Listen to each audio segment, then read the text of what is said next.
How do I set unset a cookie with jQuery? How do I set and unset a cookie using jQuery? For example, create a cookie named test and set the value to 1.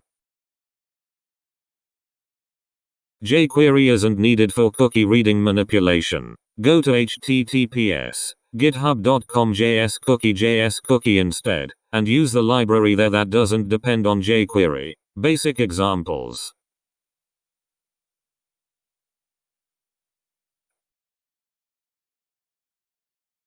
Thanks for watching. Subscribe to learn JavaScript. We have a number of awesome tutorials in the works.